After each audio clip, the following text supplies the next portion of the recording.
Hello and welcome to this video. Today we are looking at the YieldMax ETF payouts that were done on Friday, June 6th, 2025. The groups that were affected were the weekly groups and the Group D. In this video we'll go over a brief disclaimer, some background information, my strategy, review this week's YieldMax income that was released on Friday the 6th of June, and look ahead to next week's YieldMax announcement, which will be on Wednesday, the 11th of June. Investing in these types of stocks involves the risk of loss.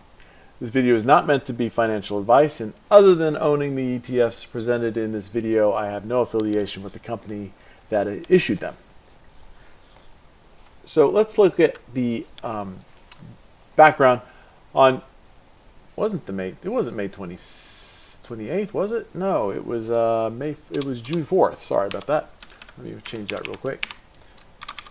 June 4th, which was a Wednesday, YieldMax announced their dividend payouts for their weekly ETFs, which are paid out weekly, and the Group D, which is paid out every 4 weeks. Let's take a look at the calculations here. First, my strategy though.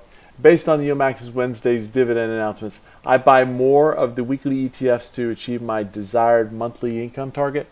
I also buy more of the current group's ETFs to achieve my desired monthly income target. And my current monthly income target is $130 per ETF, which equates to $1,560 per year. So let's take a look at what happened on June 4th. My calculations showed me that I needed this many shares to reach my goal of getting $1,560 per year per ETF, and that's by putting in the latest dividend, and it came up with an expected calculation of $2,324.80. So on Friday, that was the calculations done on Wednesday. On Friday, June 6th, I ended up putting all the ETF income that I got, and it turned out to be $2,324.82. There's always like a couple penny difference there. If you from this 80 cents, I ended up with 82 cents.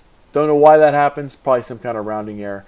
But regardless, this was my income on June 6th for the YieldMax ETF. So quite happy with this. I wish it was higher, of course, but you know, not bad for the calculations, and I'm quite happy that happened the way it was. Now, looking forward, I'm going to be needing to go to, for next week, or for this week, I'm going to be using Group A,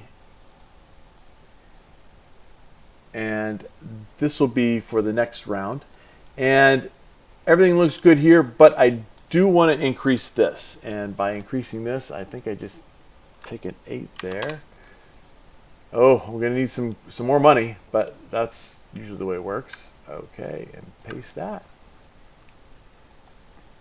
Okay, so I'm gonna need to add $4,000 to this, and the reason why this is so much is because the weekly gets done once, and it makes the adjustment. Now, also depends on how much I get on Wednesday, the 11th, I think, June 11th. And so, looks like I'm going to have to add $4,000 to this, which is upsetting because I'm on margin for $13,000 already. But look at this: if I do make all these changes, I'll have $3,000 for the week. So. I think I'm going to go ahead and do that, but again, it depends on what I'm going to get from the announcement to see how this works out. All right, let's go back to the presentation. So action items: writing my portfolio for this week's or next week's YieldMax announcement on Wednesday, the 11th of June, which will affect, like I showed you, the weekly ETFs and Group A. If you want to look at the YieldMax website, the links are in the description below. And if you want to see more videos like this, please click on the video to the right. I'll show you the the calculations for what this payout entailed on June 4th. Also, please comment, like, and subscribe, and I will talk to you in the next video. Thank you.